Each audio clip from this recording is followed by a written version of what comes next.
Hey there friends, and welcome back to my channel, or welcome to my channel if you're new. My name is Royce. I'm a painter, sculptor, and a collector. Today is the day you've all been waiting for. I've gotten so many requests for this video. I'm going to be reviewing my time working on Pirates of the Caribbean at the Disneyland Resort.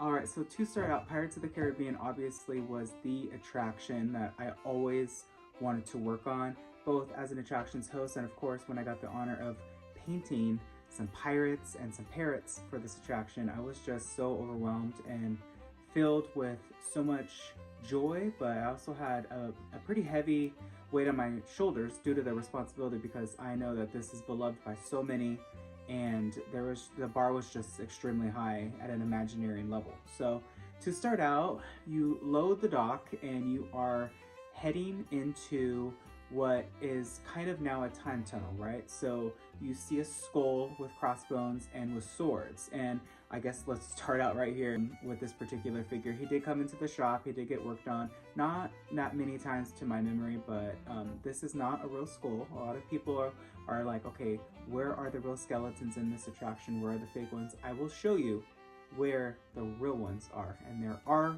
real skeletons in Pirates. So this is obviously the first drop. It's really fun. You get just kind of immersed into the world of Pirates, and then you see a crab with I think it's like a seagull on top of a dead pirate. This particular pirate that is laying down used to be real when I worked in Pirates of the Caribbean. How do I know that? My manager and some of the leaders at Imagineering told me you can paint every skeleton except for a few, and they pointed this out to me. So the story goes, and this is true, that Walt evidently, or his Imagineers, I'm sure probably, it was not him in direct contact with the hospital, but they took skeletons from, I guess it's like some sort of human study lab or like a hospital, or I guess a morgue, to display here in the attraction, just to really make it as real as can be. But he did get replaced, and of course the skeleton actually just got recently replaced with a seagull in its head, and you can tell, right? I mean, with age, with moisture, and with time, even fake skeletons can look real. But of course he just got renewed. But I think that that's the look that the Imagineering art directors were going for. I never worked on this seagull, but that is the first real skeleton that we went past. Moving along, a lot of people are going to ask me about this bed. So the skeleton head and the headboard of the bed is not real.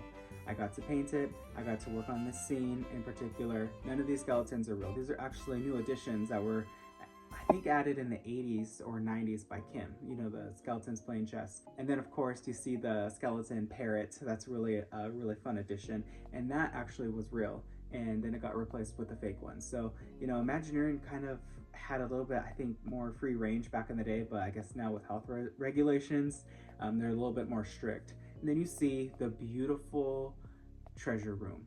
For me, walking through this the first time was just so overwhelming and so underwhelming at the same time, because it looks so big from the boat view, but when you actually walk in it, there's not that many places to walk, and you actually see in the back of the rocks, they have hollow caverns, and there's these little like plastic, almost disco ball reflectors that reflect to make it look like the gold is actually shiny. But all this gold is resin with actual gold leaf adhered to the pieces. So it is real gold, but just not solid. So moving along, I was really happy that they added the new sound, well, the old sound back of, I think that is Exitencio, an original Imagineer, narrating, and they really went full throttle with this scene to make it a time tunnel. You are transitioning back in time. You started at the beginning, now you're transitioning to a time of pirates, and you really see this really neat effect that was done masterfully by an Imagineer. His name's John. He works in the Anaheim office, and he just did a superb job. And then one of my dear friends, Eric's, actually sculpted that octopus. And then you see it. You see the grand fort versus the pirate ship scene, right? It's kind of like what everybody has in their memory, what everybody thinks about when you think about this attraction. It's just amazing. So Barbossa replaced a pirate. I think it was like 2005, 2006, and he's a fantastic addition. I never got to work on him, but my mentor did at WDI. But these pirates are phenomenally detailed, let me tell you, because of course with every single new era comes new, better cameras. So we always have to be thinking ahead, right? Of, okay, how real can we make these guys? And a lot of people would ask the ride operators, are these real people? Are these real actors? So when those ride operators get asked those questions, you know as a painter you did your job right. The next scene's really cool. You see the mare getting ducked into the well, and this is actually the first pirate that I got to work on. Not the mayor, but I guess he's like the captain, right? He's in the red suit, he has the big feather, he has like the black beard going on. And here's a funny story that I've never told anybody before. This pirate I worked on probably within the first month, no, the first 2 weeks of working at figure finishing. So here's what happened. I painted his lips red. Something in my mind told me, hey, paint his lips red. And then the art director from Imagineering did a show check, and she noticed, of course. And I remember my mentor coming up to me, did you put lipstick on the pirate? And I was so nervous I was gonna get fired that I said no. I lied. I was so scared. And he was like, okay, well, somebody did. And nobody really spoke of it again, but that's kind of a deep, dark secret of mine that, I mean, it doesn't matter now, but during that time I was really scared. But he was the first pirate I got to work on. Second pirate I got to work on was the pirate with the rifle right behind him. And it was really fun. They changed his pants now, I noticed, but I used to stain all of their clothes to make them look dirty, right? So when these pirates came into the attraction, they would be beautiful brand new costumes, and our job as the painters was to age them, to grain them, to make them look old, sweaty. So it was really fun for me because I dabbed it. Scumble is the technique in a painting term, a hidden Mickey stain. So it was really fun, and I always pointed it out to people. But they changed his costume. I don't know why, because usually these guys come into the shop at least once a year. They rotate. But if there's nothing wrong with the costume, then they usually just stay for another round. However, there are rats in Pirates of the Caribbean, and they chew through wires, clothes, anything they can. So my assumption is that this pirate got chewed on somehow. But moving along, see our first figure of Jack Sparrow. I did get to work on this Jack Sparrow. Here's a photo of me. I was so honored to get the opportunity to work on anything Johnny Depp. It was a dream come true. I just gave him a little bit more of a depth in terms of eyeshadow to make the believability, because when you paint these pirates, you have to think theater, because you need things to pop. A mole needs to be a lot bigger than a normal mole. A wrinkle needs to be a lot deeper and a lot darker so it shows from far away. So it's just theater paint at its finest, and he was a ball to do. And then moving along, I got to work on the old and the new auction scene, which was really cool. I loved working on the redhead. I got to work on her, which was an absolute honor. So when these characters get recast, and the silicone's pretty much the color that we want, they're very shiny. So we use this powder substance called talc, and we dab it on to make it look a little bit more like a flesh consistency texture instead of really shiny, just to help with the believability of it. And then across the way from this, I got to work on that rooster on that barrel. That was a lot of fun. You know, the amount of time that we spent on every single figure in this scene, where you fly by really quickly, even if you are drifting, there's just too much to see at once, right? So you kind of have to choose, what am I going to look at this time? And then my favorite pirate that I got to work on is actually on this bridge, and I actually remade him just because it was such a fond memory. And it's the pirate in the yellow jacket with the eye patch. So basically he came into the shop and he was completely redressed, and he was put into the attraction, but they didn't have time to age him. So my assignment at that point was to age him, make him look old, sweaty. So I put sweat stains under his armpits, and I made just like the corners of the collars and the arms really dirty, thinking, okay, where would I sweat? Where would it get dirty for me the quickest? Coming along to this beautiful scene, you see the pirate with the key, you see all of these pirates going in circles. A very easy effect, but it's practical and it's effective, and that is Imagineering at its finest. I got to work on the pirate up there with the bag of treasure, and it was really fun because we recasted the hands. His name's Rick Elliott. He's an Imagineer in the Anaheim office.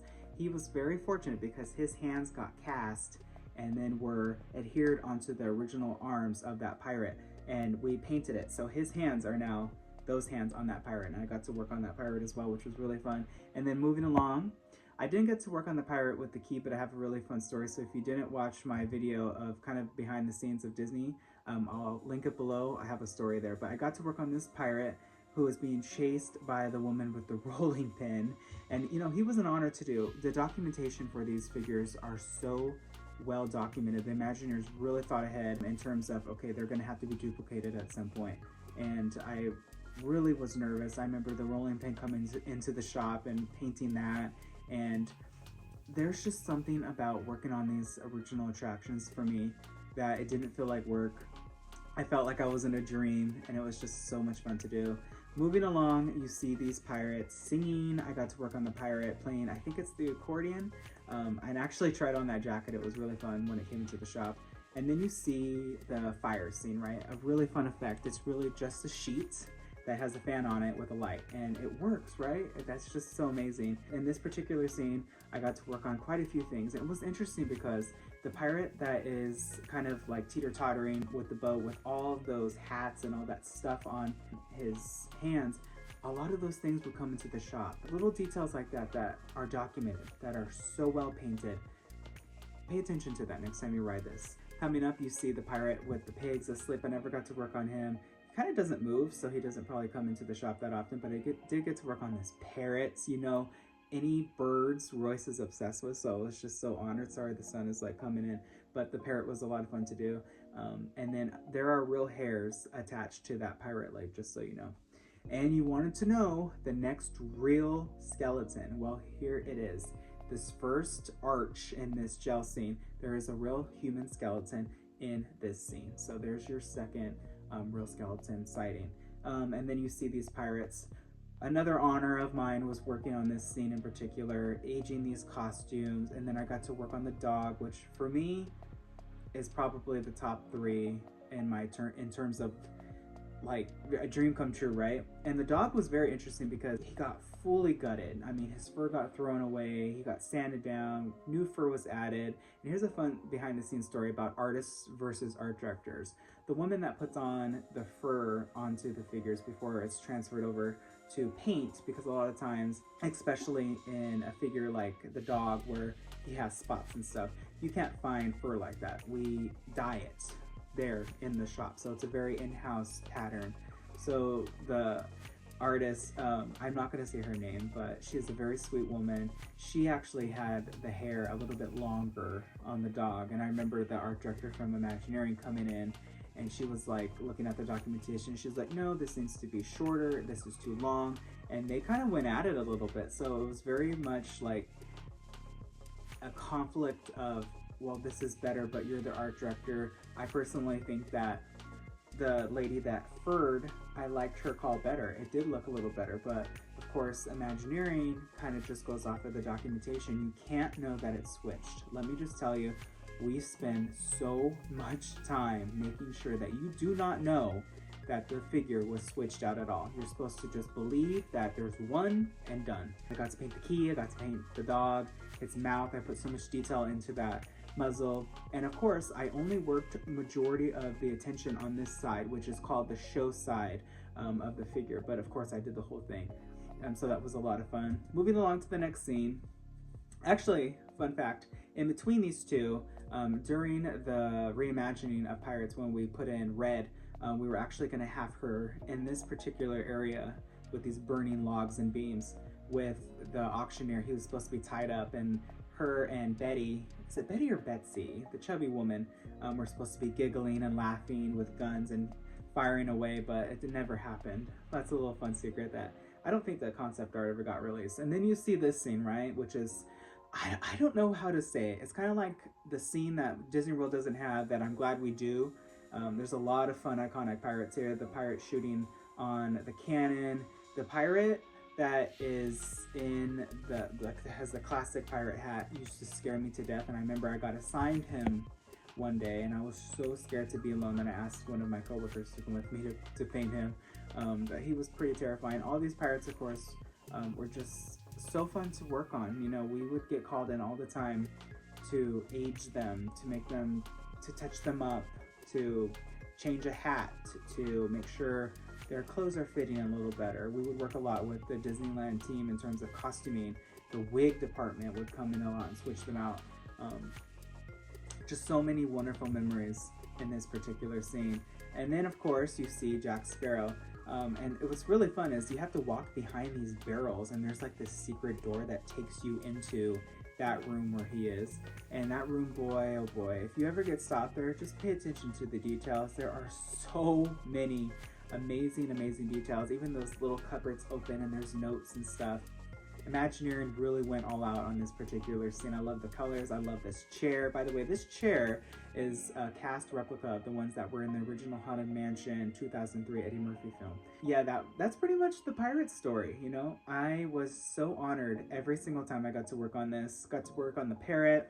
Pirates is by far one of the best Disneyland attractions there are, right? I mean, everybody has a favorite pirate. Everyone has a favorite scene. It's classic. It's amazing. It's an original idea that inspired a movie, that inspired the attraction. That's what I like. I like, instead of IP just making an attraction, make it your own, right? That's classic Imagineering at its finest.